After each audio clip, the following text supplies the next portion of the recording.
大家好，我是老陈。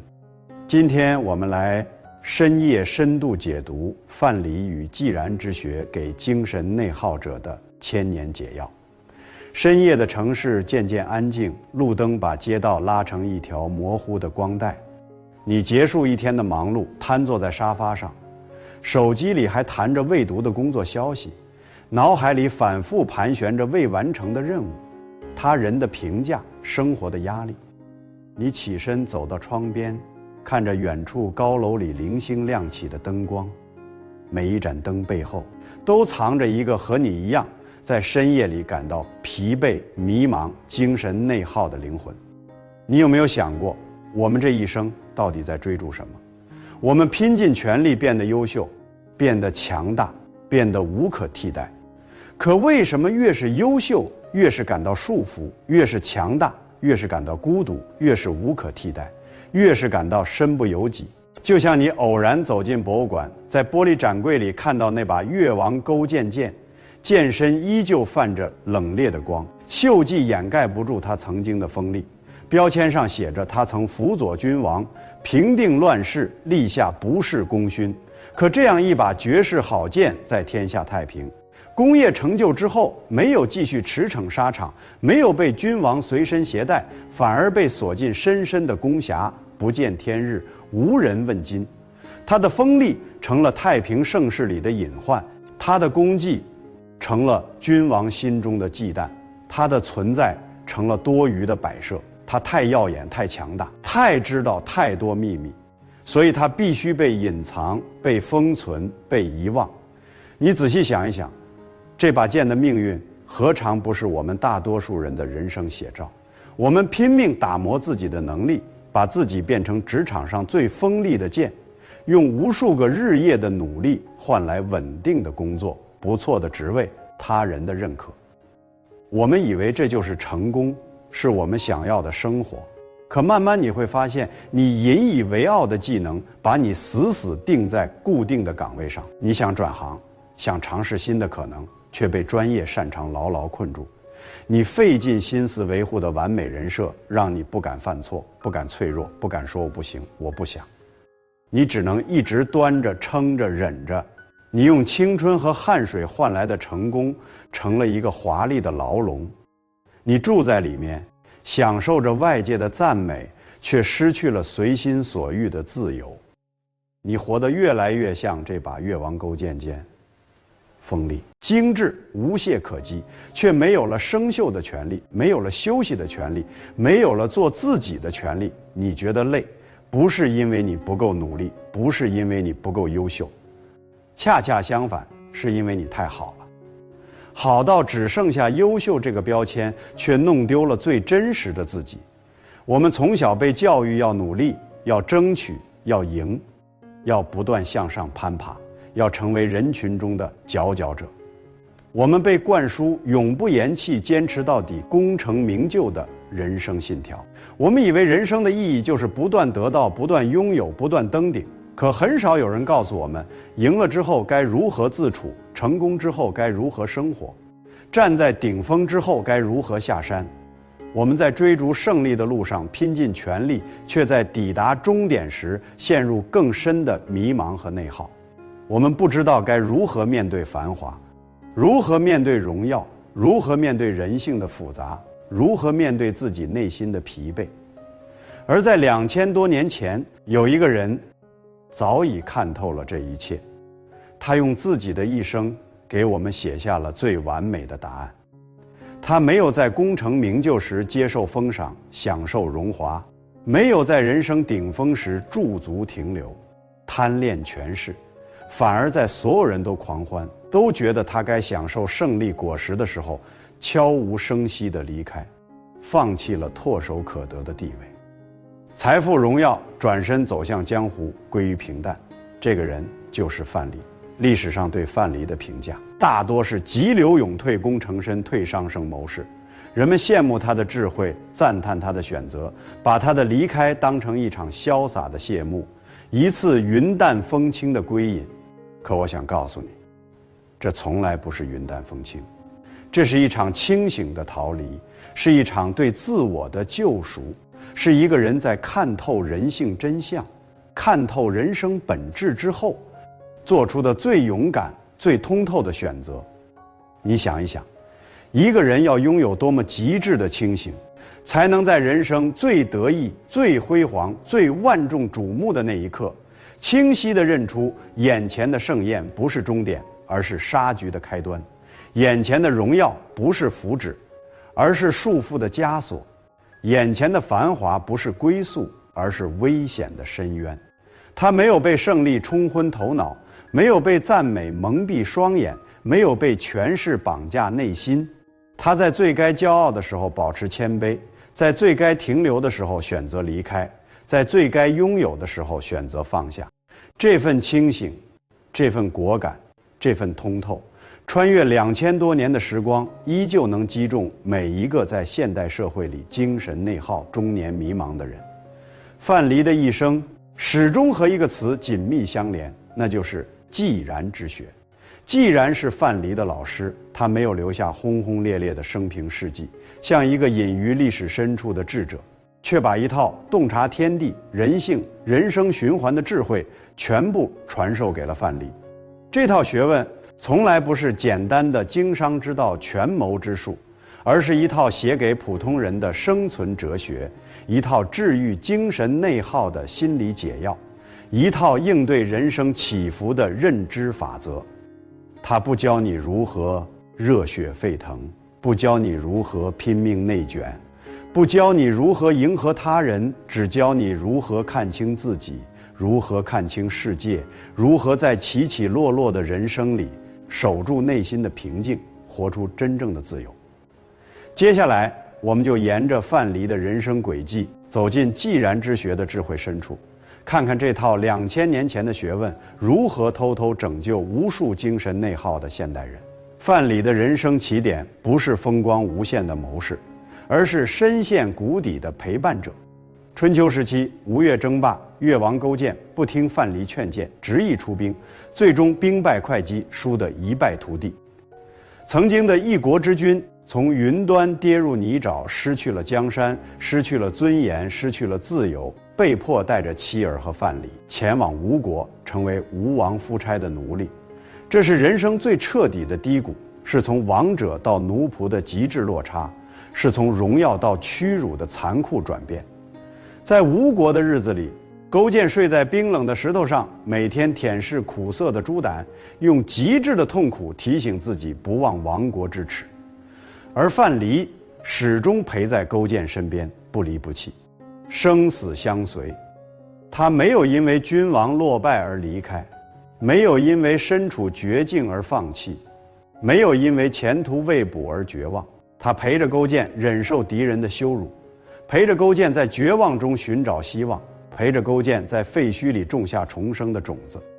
那不是史书上寥寥几笔的陪君为奴，那是日复一日的煎熬，是朝不保夕的恐惧，是看不到尽头的黑暗。他们住在简陋的石屋里，穿着破旧的衣衫，做着最卑微的杂役，忍受着吴国士兵的白眼和呵斥。他们不知道明天是否还能活着，不知道复国的梦想何时才能实现，不知道这份隐忍和坚持到底有没有意义。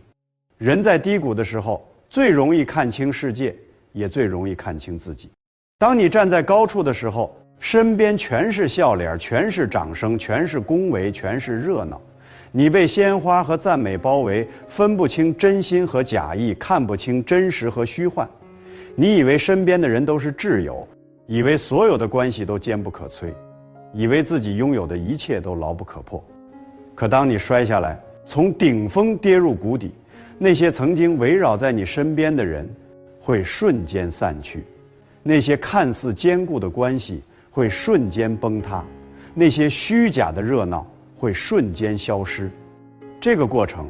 太像我们成年人的人生时刻。你有没有经历过这样的瞬间，在职场上一路顺风顺水，升职加薪，身边全是称兄道弟的同事，趋炎附势的朋友，大家一起吃饭喝酒，一起畅谈理想。你以为这就是最真挚的情谊，可当你突然遭遇职场滑铁卢、项目失败、职位下调，甚至被裁员，那些曾经亲密无间的人会立刻和你划清界限，避之不及，甚至落井下石。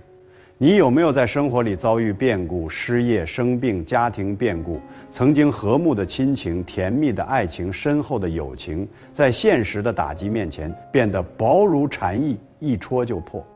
顺境里，我们感受不到人情冷暖，看不到人性真相。只有在寒冬腊月，在人生低谷，在最需要帮助的时候，才能看清谁是真正陪在你身边的人，才能明白什么是真正值得珍惜的情感。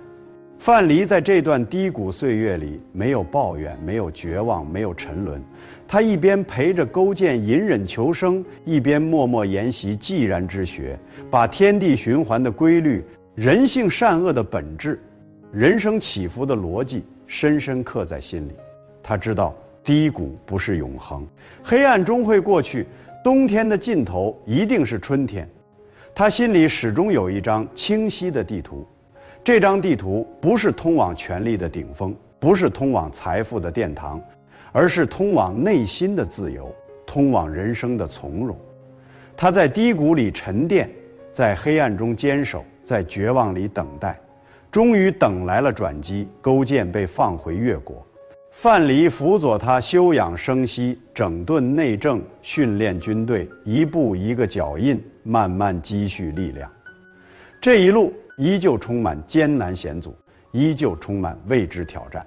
可范蠡始终清醒，始终坚定，始终知道自己要什么，不要什么。经过多年的隐忍和努力，越国终于强大起来。勾践率领大军，一举打败吴国，完成复国大业，成就一代霸业。这是范蠡人生最辉煌的时刻。他辅佐君王22年，从亡国之奴到复国功臣，从绝境深渊到权力顶峰，他的功劳无人能及。他的地位一人之下，万人之上。按照世俗的剧本，他该接受君王的封赏，封侯拜相，享受荣华富贵，安享晚年，成为人人羡慕的人生赢家。可范蠡却在这个时候做出了一个让所有人都意想不到的决定，离开。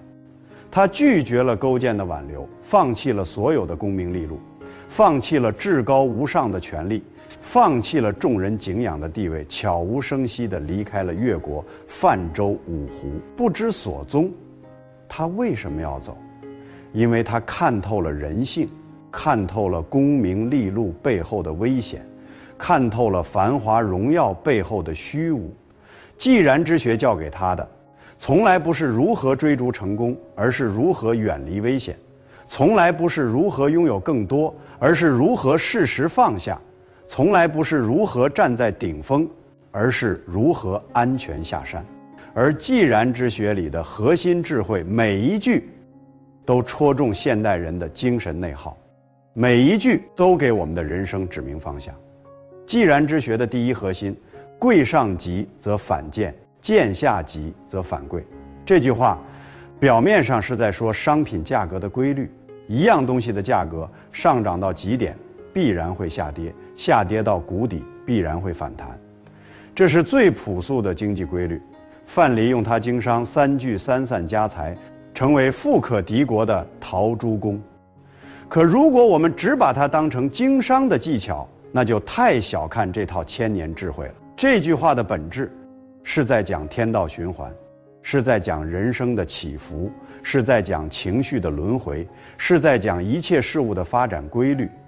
这个世界上没有任何东西是永恒不变的，没有任何状态是永远持续的，没有任何困境是无解的，没有任何辉煌是不朽的。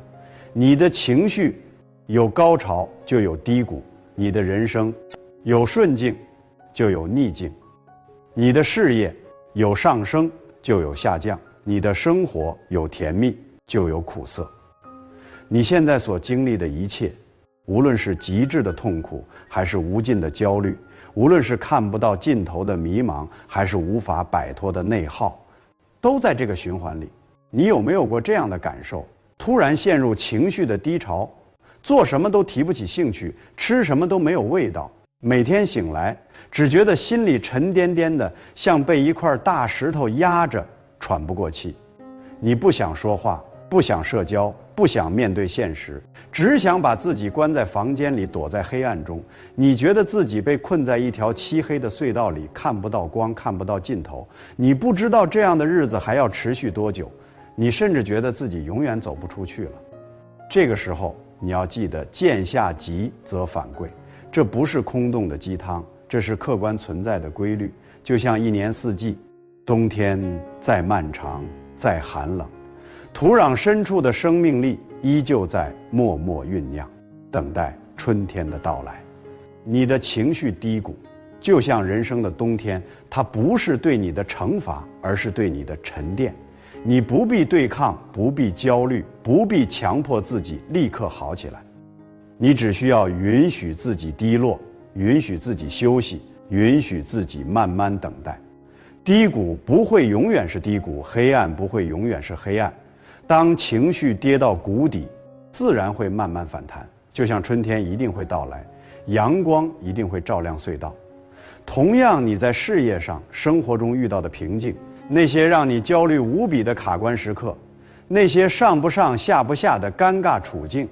那些看似走投无路的死胡同，本质上都是人生周期的临界点。旧的模式已经走到尽头，新的道路还没有显现，你拼命想突破，想改变，想用力撞开眼前的墙，可越是用力，越是疲惫，越是内耗。你要知道，这不是你不够努力，而是周期到了转折的时刻。你需要做的不是更拼命的内卷，不是更焦虑的追逐，而是静下来，慢下来，停下来，感受这个转折，接纳这个临界点，等待触底反弹的那一刻。真正成熟的人，不是永远站在高处，而是懂得在起伏中守住内心的锚；不是永远情绪高涨，而是懂得在低谷里相信循环；不是永远奋力奔跑，而是懂得在疲惫时稍作停留。既然之学的第二核心，旱则资舟，水则资车，这句话乍一听让人觉得不可思议，甚至觉得荒谬。大旱之年，田地干裂，百姓都在忙着抗旱，你却去造船，谁会买？洪水泛滥，家园被淹，百姓都在忙着抗洪，你却去造车，又有什么用？可这恰恰是既然之学的精髓，也是人生最高级的智慧。以待其时，提前为变化做准备。天地万物变化无常，旱极而雨，水极而退，这是不变的规律。大旱之后必有大雨，洪水之后必归平静。当变化来临，你提前准备的船和车就成了最稀缺、最有用的东西。我们现代人的痛苦，绝大多数都来自于没有准备。我们只习惯了得到，没有准备过失去，只习惯了上升；没有准备过下降，只习惯了顺利；没有准备过挫折，只习惯了炽热；没有准备过冷却，只习惯了被爱；没有准备过分离，只习惯了时代的红利；没有准备过潮水的退去，我们活在虚幻的安全感里，以为眼前的一切都会永远持续，以为拥有的东西永远不会失去，以为顺利的人生永远不会遭遇变故。所以当变化突然来临，当失去突然发生，当挫折突然出现，我们会惊慌失措，会痛苦不堪，会觉得整个世界都崩塌了，会陷入深深的内耗和绝望。可你要明白，崩塌的从来不是世界，而是你一直依赖的虚幻的安全感。你以为的稳定其实是暂时的，你以为的永恒其实是脆弱的，你以为的牢不可破其实是不堪一击的。而旱则资舟，水则资车的智慧放到我们的人生里，就是提前为自己铺好后路，建好方舟，守住内心的底气。这份舟和车不是物质上的财富，不是外在的地位，而是你内心的力量，是你独立的人格，是你应对变化的能力。当你身处顺境，事业成功，生活富足，被人群簇拥，被赞美包围时，你要保持谦卑，保持节俭，保持清醒。不骄不躁，不贪不恋，这是你为自己造的舟。当你忙碌不堪，被工作填满，被生活裹挟，没有一丝空闲，没有一点自我时，你要为自己留下一点闲暇，一点爱好，一点属于自己的时光，不被外界牵着走，不被忙碌吞噬自我。这是你为自己造的舟。当你身处人群，被他人的观点影响，被群体的情绪裹挟，失去独立思考的能力时，你要守住自己的判断，保持内心的独立，不随波逐流，不盲目跟风。这是你为自己造的舟。当你深陷爱情，被甜蜜包围，被依赖捆绑，失去完整的自我时，你要保持独立，保持边界，不失去自己，不依附他人。这是你为自己造的舟。这些准备在顺境里看似无用，在顺利时看似多余，可当你遭遇变故，陷入低谷，一无所有的时候，你会发现这些舟和车会成为你最坚实的依靠。他们让你在失去一切之后依旧拥有自己，让你在遭遇打击之后依旧能够站起来，让你在面对无常之后依旧活得从容淡定。真正的安全感从来不是来自外界的稳定，不是来自他人的给予，不是来自物质的拥有，而是来自你内心的准备，来自你应对变化的能力，来自你无论身处何种境地都能守住自我的底气。既然之学的第三核心，人弃我取，人取我予，这8个字把现代人的群体情绪病看得透透彻彻，明明白白。我们活在一个信息爆炸、节奏飞快的时代，社交媒体把所有人的生活展现在我们眼前，群体的情绪像潮水一样席卷每一个人。我们大多数人都活在别人的眼睛里，活在群体的情绪里，活在世俗的标准里，失去了自我，失去了判断，失去了独立选择的勇气。你有没有发现自己总是在无意识地跟风？大家都在抢某个东西，你觉得自己也必须拥有，否则就是落后。大家都在焦虑某件事情，你也跟着失眠，跟着恐慌，跟着内耗。社交媒体上流行一种生活方式，你就拼命模仿，试图活成别人眼中的样子。大家都在追逐一种标准化的成功好工作，高收入、大房子、好家庭，你也跟着埋头追逐，从来没有问过自己，这真的是你想要的吗？别人的一句评价，一个眼神，一句议论，就能让你反复琢磨，自我怀疑，彻夜难眠。别人的成功，别人的幸福，别人的优秀，就能让你焦虑不已，自卑不已，内耗不已。你就像一片掉进湍急河流里的叶子，身不由己，被水流冲来冲去，没有方向，没有力量，没有自我。这种随波逐流的人生注定充满疲惫，充满内耗，充满迷茫。因为你把自己的价值建立在别人的认可上，你把自己的判断交给了群体的情绪，你把自己的人生交给了世俗的标准，你活成了别人期待的样子，却弄丢了最真实的自己。你追逐着别人眼中的成功，却远离了自己内心的渴望。你迎合着外界的期待，却委屈了自己的灵魂。而人弃我取，人取我予，给了我们一套完全相反的人生操作系统。当所有人都狂热追捧，疯狂争抢的时候，你要学会冷静，学会抽身，学会给予，不被狂热冲昏头脑，不被利益蒙蔽双眼。当所有人都厌弃无视抛弃的时候，你要有勇气去拾起，去坚守，去珍惜，不被世俗的眼光影响，不被群体的情绪裹挟。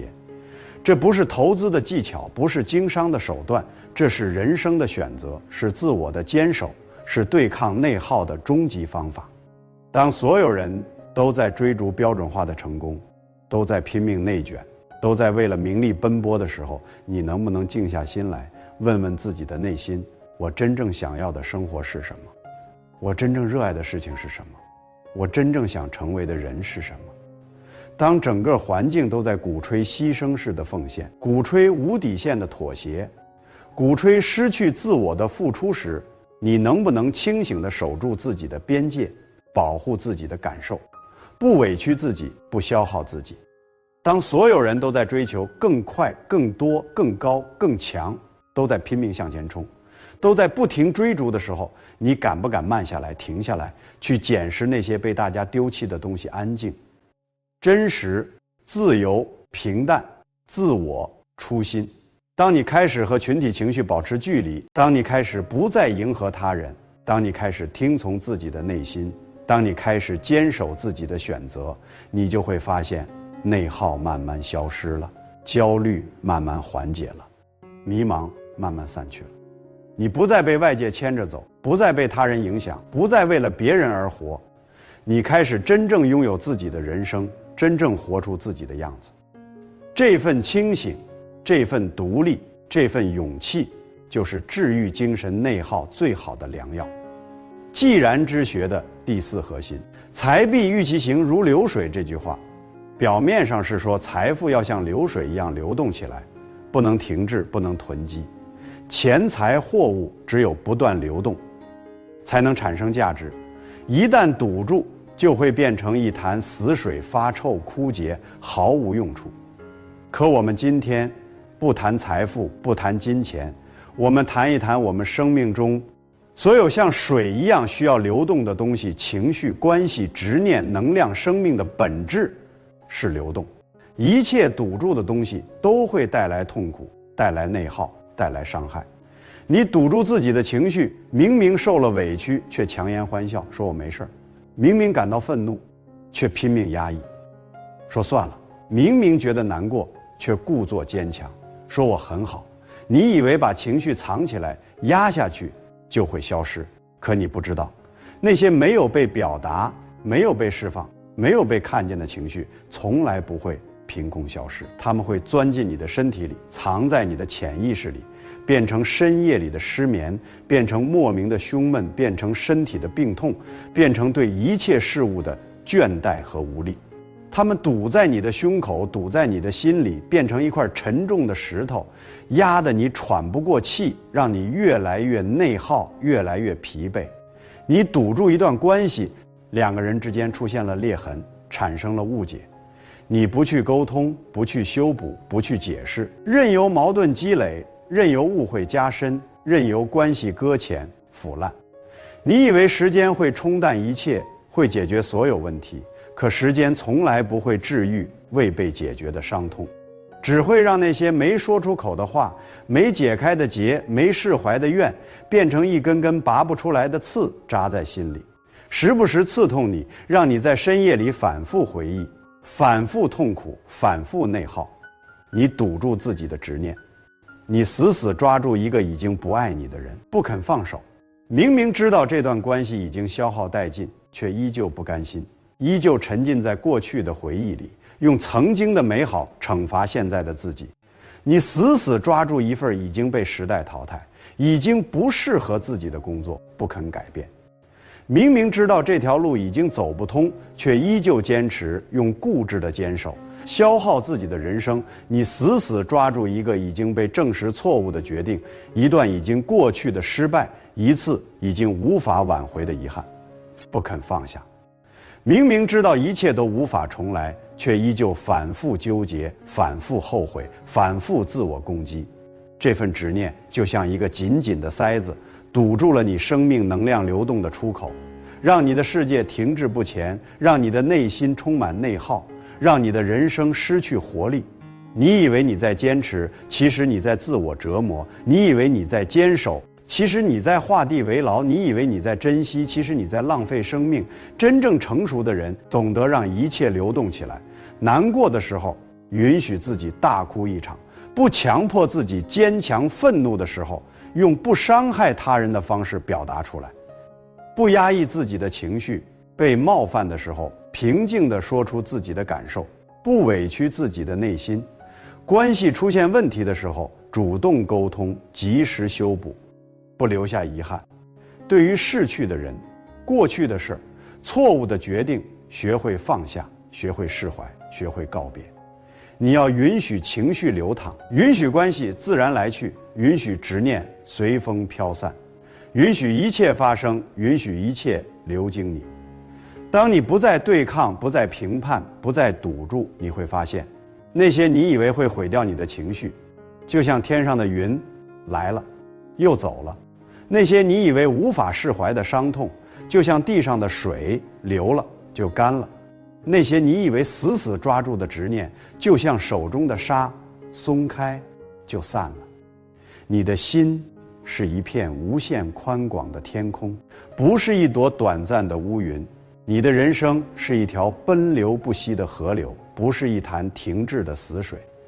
心通了，情绪顺了，执念放了，生活的一切自然就跟着顺了，精神内耗自然就消失了。既然之学的第5核心，也是最残酷、最真实、最戳中人性的一句话：飞鸟尽，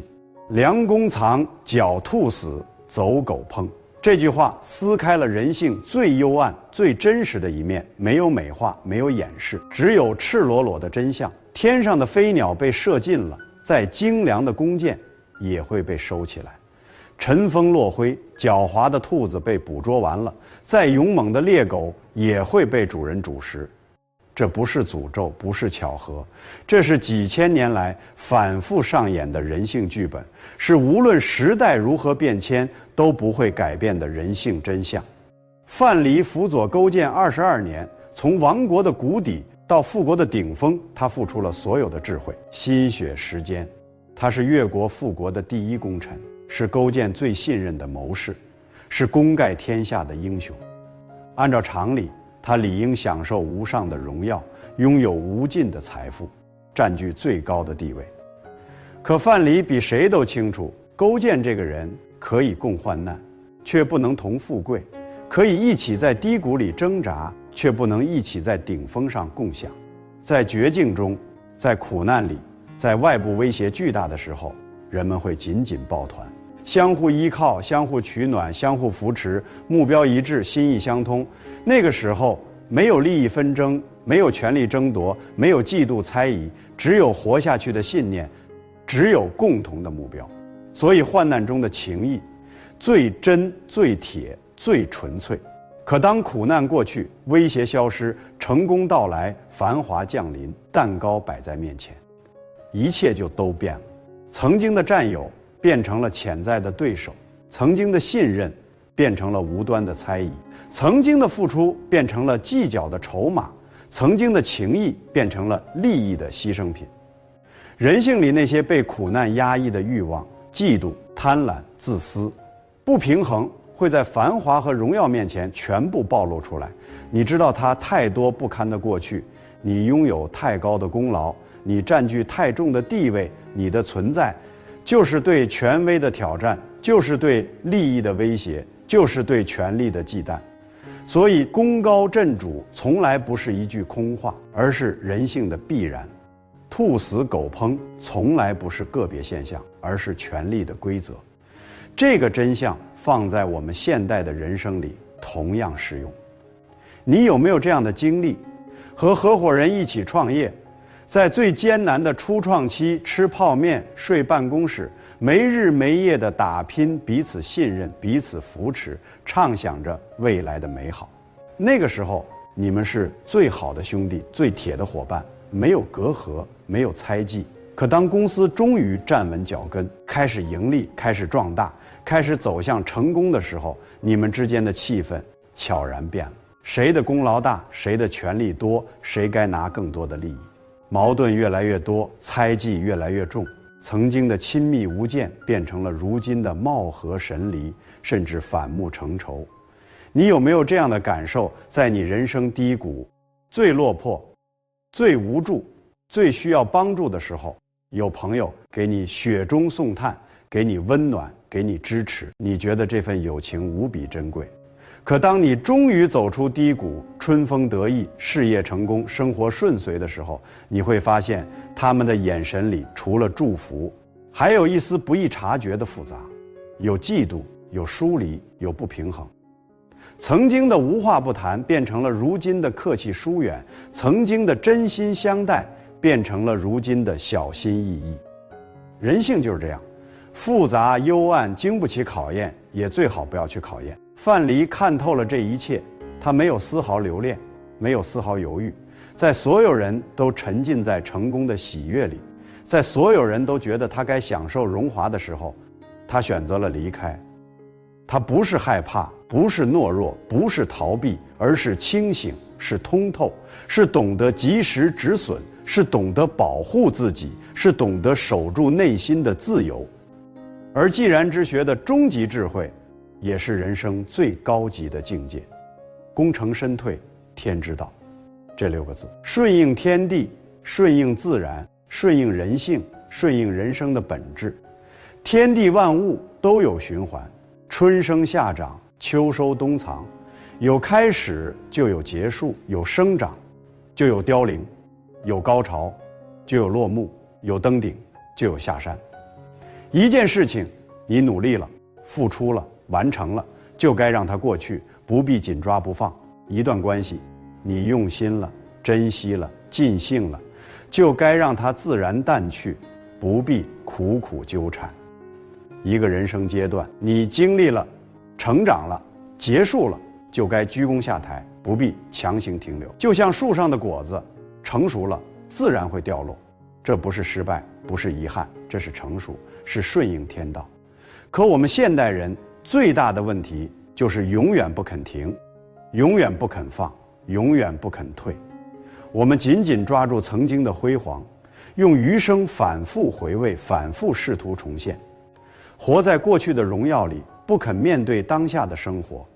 我们拼命向世界证明自己，证明给父母看，证明给伴侣看，证明给朋友看，证明给那些根本不在乎我们的人看，把自己的价值绑在别人的评价上。我们无止境的内卷，从学业卷到职场，从职场卷到家庭，从年轻卷到中年，仿佛只要一停下来就会被淘汰，就会被抛弃，就会失去价值。我们像穿上了红舞鞋的舞者，不停地跳，不停地转，筋疲力尽，遍体鳞伤，却怎么也停不下来。我们忘了，人生从来不是一场永无止境的竞赛，不是一条只能向上攀爬的单行道，不是一首只有高潮没有休止的乐曲。人生有前奏，有高潮，有休止符，有尾声，有攀登，有登顶，有下山，有停留，有得到，有拥有，有放下，有失去。真正高级的人生，不是永远站在顶峰，不是永远拥有一切，不是永远被人敬仰，而是懂得松弛，懂得放下，懂得退场。松弛不是懒散，不是躺平，不是放弃努力，而是一种我已经足够好，我不需要再向世界证明什么的坦然，是一种我可以接受失去，我可以面对无常，我可以接纳不完美的从容，是一种我走出他人的期待，我回归自己的内心，我活成自己想要的样子的笃定。范蠡懂得这份智慧，所以他走得干净利落，洒脱从容。我常常想象他离开的画面，那是一个秋天的清晨，江上飘着薄薄的雾气，秋风轻轻吹过，岸边的芦苇发出沙沙的声响。他没有带金银财宝，没有带随从仆役，没有带功名利禄，只是换上一身普通百姓的粗布衣衫，登上一艘简朴的小船，没有盛大的送别，没有眼泪，没有不舍，没有留恋。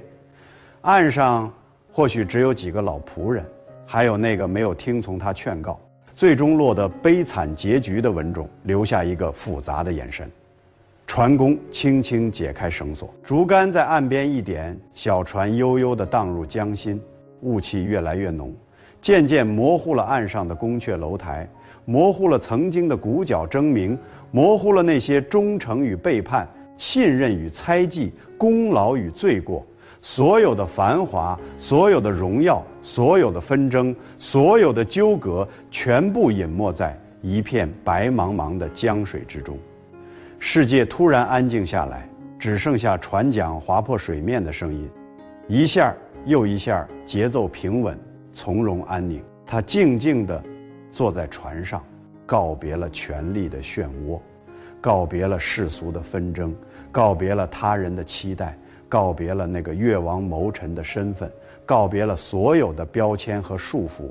他不再是别人眼中的功臣，不再是世人敬仰的智者，不再是富可敌国的商人，他只是他自己，一个简简单单、普普通通、自由自在的人。他把自己还给了自己。所谓泛舟五湖，从来不是一场地理上的远行，不是一次逃避现实的逃离，而是一种心境的抵达，一种灵魂的自由，一种人生的圆满。他不是害怕那个权力的世界，而是觉得没必要再参与那些无意义的纷争，没必要再追逐那些虚幻的名利，没必要再活成别人期待的样子。他懂了所有的规则，看透了所有的人性，却选择了不玩了，选择了回归自我，选择了拥抱平静。这种感觉你一定懂，是你连续加班几个月，终于完成疲惫的项目，关掉电脑，陷进沙发里，彻底放松的那一刻，是你终于鼓起勇气对一段消耗你、折磨你、让你痛苦的关系说出就到这里吧，然后转身走进阳光里，释然轻松的那一刻，是你放下手机，不再刷社交媒体，不再比较别人的生活，不再焦虑他人的成功，安安静静为自己做一顿饭，享受独处时光的那一刻，是你放下执念，放下过去，放下遗憾，放下内耗，终于和自己和解的那一刻。这是一种漫长又奢侈的宁静，是一种终于能喘口气的自由，是一种灵魂归位的从容。别人还在红尘里翻滚追逐、内耗挣扎，而你的人生已经悄悄驶入一片更宽广、更平静、更自由的水域。人生真正的自由，从来不是拥有全世界，不是拥有无尽的财富，不是拥有至高的权利，而是拥有随时离开的勇气，拥有放下一切的通透，拥有回归自我的笃定。今晚我们聊了范蠡，聊了既然之学，聊了2000年前的千年智慧，可我们聊的从来不是古人，不是历史，不是遥远的故事，我们聊的是你，是我，是每一个在现代社会里感到精神内耗、中年迷茫、疲惫不堪的普通人。我们每个人的生命里都有一段需要卧薪尝胆的低谷，都有一场需要奋不顾身的战役，都有一次需要全力以赴的攀登，也都终将迎来一个需要做出选择的高光时刻。年轻的时候，我们总以为人生的意义在于不断得到、不断拥有、不断登顶。我们像一个执着的登山者，以为幸福就在下一个山顶，以为成功就在下一个目标，以为快乐就在下一次得到。我们拼命向上爬，忽略了路边的风景，忽略了内心的感受，忽略了身边的人，忽略了自己真正想要的是什么。可等我们真的爬上一座又一座山顶，得到一个又一个目标，拥有一件又一件东西之后，我们会突然发现，最快乐的时光从来不是站在山巅接受欢呼的那一刻，不是拥有一切志得意满的那一刻，不是被人赞美洋洋得意的那一刻。真正珍贵的是攀登时心无旁骛的专注，是努力时无怨无悔的坚守，是低谷时不离不弃的陪伴，是成功后从容淡定的放下，是卸下所有行囊回归自我的从容。人生真正的智慧，从来不是如何加入这场无休止的赛跑，不是如何比别人跑得更快、爬得更高、拥有更多，而是明白自己何时该冲刺，何时该停留，何时该抵达，何时该优雅退场。人生真正的成熟，从来不是得到更多、拥有更多、证明更多，而是终于学会在该离开的时候安静放下，在该放手的时候坦然释怀，在该回归的时候忠于自我。我们终其一生都在寻找人生的答案，都在摆脱精神的内耗，都在渴望内心的自由。而范蠡用一生告诉我们，最好的答案不在别人的眼里，不在世俗的标准里，不在繁华的名利里，而在自己的心里。最好的解脱不是更努力，不是更优秀，不是更成功，而是放下执念，接纳自己，顺应循环，守住自我。最好的人生不是活成别人眼中的传奇，而是活成自己喜欢的样子，找到属于自己的那片五湖，自在、从容、平静、自由。那么此刻，我想问问正在聆听的你，在你的人生里，你是否也活成了那把被束缚的越王勾践剑？你是否也在为了世俗的期待，弄丢了真实的自己？如果你站在人生的高光时刻，面对唾手可得的荣耀、财富、权利，你有没有勇气像范蠡一样选择功成身退，放下一切，找回自我？你愿意为了内心的自由，放弃那些看似耀眼却束缚你的枷锁吗？你愿意从今天开始停止内耗，接纳自己，找到属于自己的那片五湖吗？如果你也被这份穿越千年的智慧打动，如果你也想摆脱精神内耗，找到人生的从容与自由，欢迎订阅我的频道。每晚深夜时分，我都会在这里用最温柔的叙事、最深刻的解读，把古人的智慧、人生的真相、治愈的力量讲给你听。我们一起告别内耗，告别迷茫，告别束缚，一起找到内心的平静与自由，一起活成最真实、最从容、最自在的自己。下期深夜深度对谈，我依旧在这里等你，不见不散。